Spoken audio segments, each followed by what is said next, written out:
Well, a significant day in the title race. Arsenal's lead at the top of the Premier League table cut to just 4 points. They've just been beat at home at the Emirates 3-2 by Manchester United. What a game that was, Nigel. I suppose we've got to start with Manchester United. Haven't we? Beating Manchester City last time out and today beating Arsenal in that fashion away from home. What an absolute unbelievable result. And I say this, Poppy, because for the Premier League title race, Michael Carrick's Manchester United have just ignited the Premier League title race wide open again. We're talking about a three-horse race in Arsenal, Manchester City and Aston Villa. Even with Unai Emery's reluctancy to say that they're in the Premier League title race, they're in it. That was a fantastic game today that's just opened it up for us neutral fans that it's game on now for the Premier League title. You're a Man United fan. Think about how you feel right now. You're excited. The race is back on in the Premier League. What a result away from home. The gamesmanship at the end of the game, the type of goals you scored and the way you scored them in the moments that you scored them when you needed them the most. Nobody remember how you played, if you played well, if you played 5-10-2, if you played 3-4. The Amorim ever of, oh, this style, that style, this way. No, this felt like an old school Man United. This felt like there was moments of the game where they suffered.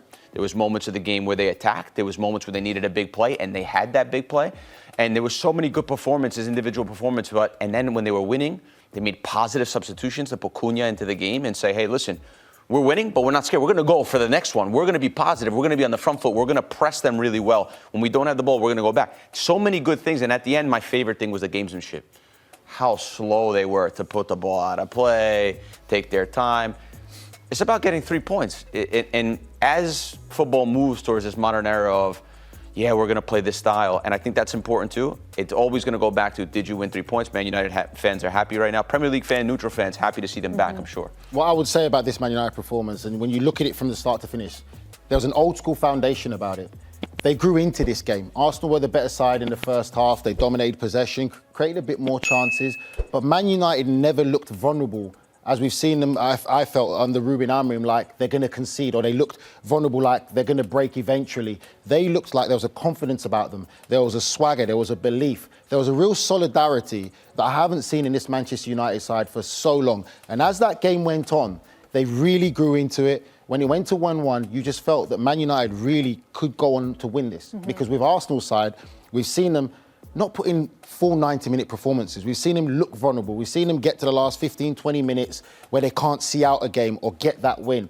But with Manchester United, on the other hand, there was just that belief that they're going to get stronger. And like Grella said, I love the aggression, the belief, maybe a bit of arrogance that Michael Carrick showed as Manchester United say, no, we're not going to just sit and be happy with a point. We're going to go for the winner, bringing on Cunha, bringing on Sesko as well, showing positive substitutions. The Manchester United way, as we say, in the great days of Alex Ferguson, where they're not scared and they're about winning football matches and going after it. It couldn't have gone better for Michael Carrick, could it? For just some context, Ruben Amorim won 2 back-to-back Premier League games once in his entire spell with Manchester United. Michael Carrick has just done it in his first 2 matches. And not only that, Grell, Nigel talks about the joy, but some of the players that seem to be iced out under Ruben Amorim, like Kobbie Mainoo, really look to have found their footing again, don't they? Yeah, Amorim wouldn't play Mainoo in the midfield at all. And then he plays today and was fantastic, and he was an important piece. And I think it's important to have a guy like Carrick there because he understands the club, he understands the inner workings of it, the culture of the club as well. It just felt today like an old school Man United result, an old school Man United performance, a fearlessness, a sort of, heart on the badge kind of performance. And yeah, you can't look into it too much because it's one performance, but it was a lot of positives to take away from it. And again, not their best game, not from start to finish, not to say, oh, they played this tantalizing football. No. But they scored 3 goals against an Arsenal side that hadn't conceded 3 goals for 2 seasons now, since 2023.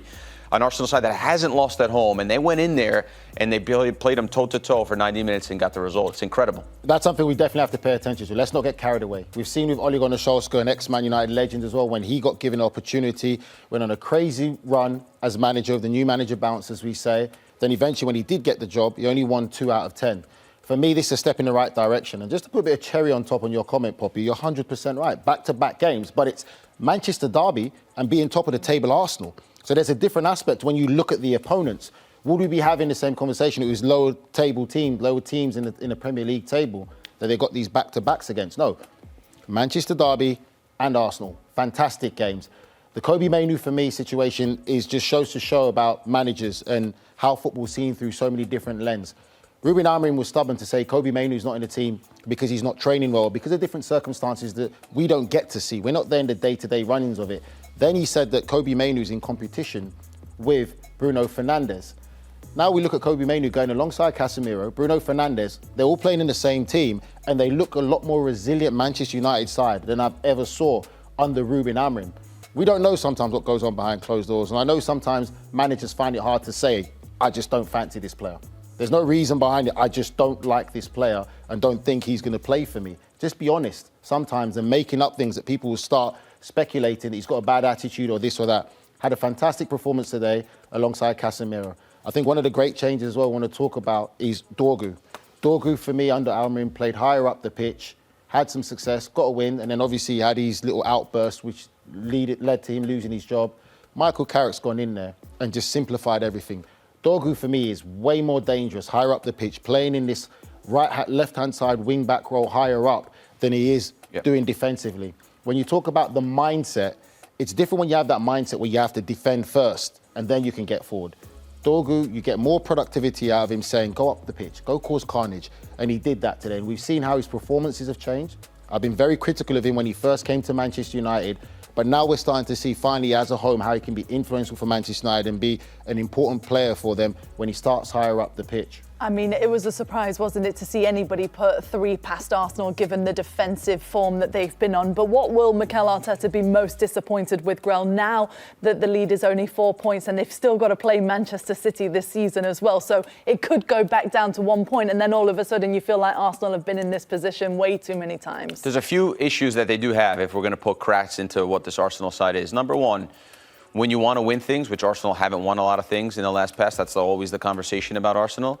Mikel Arteta will be upset in the fact that they switched off in the most important moment because they had 1-0 at home, in control of the first half, in control. It was just another day for Arsenal. They knew they were going to score in a set piece at some point. You knew they were going to be good defensively and organized. They have the game in control. They're playing a Man United side with a new manager that maybe they're not the final product yet, right? They're in full control. But at the highest level, you can't switch off. They switch off. Saliba gives the pass a little too hard to Zubimendi. Zubimendi switches off totally and gives it back away. And then Mbeumo puts the goal in, and then it's 1-1. And now all of a sudden you're in a game. And you could say to anyone, it's possible to make mistakes. But at the highest level, against a Man United side that's got their tails up in the air now, you can't make those kind of mistakes. At the highest level, when you have that gap at the top of the Premier League and you want to win the Premier League, and you've come so close in the previous years, you can't make that mistake. I didn't make those rules. That's just the way it is. Mm-hmm. That's just what it is in the top level of football. He'll be upset about that.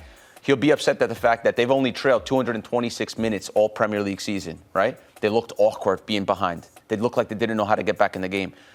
Man United pressed them, Saka receiving the ball 40, 50 yards from his own goal, facing his own goal, trying to do whatever he can just to retain possession. The Man United didn't let him face them up. They didn't let him get into difficult situations. So I thought they looked awkward when they didn't have the lead. And then the big one, the elephant in the room, right? Who scores their goals? Who can he count on in the biggest moment when he needs a goal? If they are trailing in the Champions League, down the stretch in the Premier League, who can they count on? It's not Gyökeres. It's not Jesus. It's not Eze. These guys no one has more than 5 goals in the Premier League on this team. But that's unbeatable. Also said that's a big problem. In a way, isn't it? That one person's not leading the way, they're not relying on it. Can you look at the positive of that too? You can say that also, but in the big moment, like in this one, with 10 minutes left, right, and you need a goal, or 5 minutes left and you need a goal, who's going to get that goal? You're not sure it's going to get the goal. And we're going to show a graphic of Saka and his performance over the last 13 games in all competitions. And it's really poor. So in the biggest moments, and there's going to be big moments coming down the stretch here. This is the one of Saka. 13 matches, 0 goals, 3 assists, and obviously the bottom of the shot on target. But and make no mistake, Grell is right. But I think for me, this is Mr. Arsenal for me, Saka right now. And he hasn't been playing to the levels that we've seen him before. He hasn't been as influential 4 Premier League games goals as he has for a while. So he's having a dry spell. So when you've got your top player, and also another player that we could probably mention in the same realm as that is Odegaard, the captain. The captain has not been great. He came back in, had some great games, but now when you look in his recent run of form and performances, it hasn't been to the level, the high standards of what they set. If you want to win a Premier League title, these are your key players. They have to be getting to 9 and 10 performances week in, week out. Right now, they've probably dropped to 6 and 5s. They've been 6 and 5, So but would luckily you, they've are you surrounded by other concerned that teams. this is just more than a blip? It's not like today is just a bad day at the office. This is more concerning for the top players that are underperforming and they've been scraping by with the results when they have been getting them. I would say it's a worry for Arsenal because we have seen a pattern of performances where they have struggled, especially at home towards the back end, where it's not been a full 90-minute performance, especially when you're leading the Premier League title race. And then now also you're seeing a drop-off from your key players. You're talking about Saka, Odegaard. Grella makes a point. Gyökeres, they brought him in as a striker to get goals. He never looks like he's really going to score in open play or affect the game as you really want him to. Gabriel Jesus had a good bit of form right now, started today, didn't really impact the game. So it is a worry. And it's a worry because you're leading the Premier League title race right now. And you've got Manchester City with experience with only 4 points behind you and Aston Villa who are only 4 points behind you. That gap is not big enough still with what's to play for. Arsenal still in the Carabao Cup and also still in the Champions League. So that's a bit of a worry. Well, speaking of the Champions League, it is interesting, Grella, because they're at the top of the standings. They've got Carrick Almaty at home this week. If you're Mikel Arteta, what do? Do you rotate and rest a lot of players and then wait for Leeds at the weekend? Because Leeds, even though they're 16th in the Premier League, they've also sprung some surprises against top teams in the Premier League. The mighty Whites. For sure. They're already in automatically in the top 8, and they're perfect in the Champions League. So there's absolute no reason. They've done all their work there. And they're going to get not only the last match day, they don't have to play a strong team. The result is irrelevant for Arsenal in the last Champions League game. I'll be careful with that. Why? Because of the mindset. You've just lost to the Premier League, to Manchester United. I know, yes, you're facing Carrick Almaty. It's the Champions League, but you don't want to lose again. That's the thing. You don't want to come off a loss to with the amount Manchester of games they're United playing. I rest my first and team. So then your team will go. 1,000,000%. Your team will go to face Leeds, and you come off 2 back-to-back losses. I don't think it's something that you'd really want to do. You're gonna lose to Carrick Almaty with your second team? You never know. Just very quickly, do Arsenal win the title and do Manchester United finish in the top 4? I could see a Manchester United finishing the top 4 now under Michael Carrick. And what Arsenal about win the Premier League title? I honestly don't know. It changes Arsenal every will week. win the Premier League title. And what They about will. United in the top 4? But they're going to scrape by. I'm not sure about Man United in the top 4, but I will say I think Arsenal will win the Premier League title because the teams chasing them have their own issues as well, and they're bigger than Arsenal's issues. Okay, well, what a run-in it's going to be to close the Premier League season. Arsenal lead the Premier League by 4 points. They're still to face Manchester City on the run-in. Right then, Gooners, let's talk properly. No sugarcoating, no neutral nonsense, just a real Arsenal fan reaction. This one hurts, and it should. Not because United were brilliant for 90 minutes, they weren't, but because we handed them belief. First half, complete control. Emirates rocking, 1-0 up, cruising, doing what title-winning sides do, and then one switch off, one sloppy moment, and bang, the whole game flips. And that's the problem. Champions don't switch off. Not at home, not with a 4-point lead, not at this stage of the season. What really worried me wasn't just the mistakes, it was how uncomfortable we looked once we went behind. For a team that's trailed so little this season, we looked lost. No composure, no calm, just sideways passes and hope. United smelled it. They pressed us, bullied us, and suddenly Saka's picking the ball up 40 yards from goal with his back turned. That should never happen. And we need to have the awkward conversation now. Who scores for us when it matters? Because right now, it's not Gyökeres, it's not Jesus, it's not Odegaard. Saka, our talisman, 13 games without a goal. That's not a stat you brush under the carpet in a title race. I love Bukayo, but this is reality. Big moments demand big players. And right now, our biggest players are quiet at the loudest time of the season. United, fair play. Old school smash and grab. Belief, arrogance.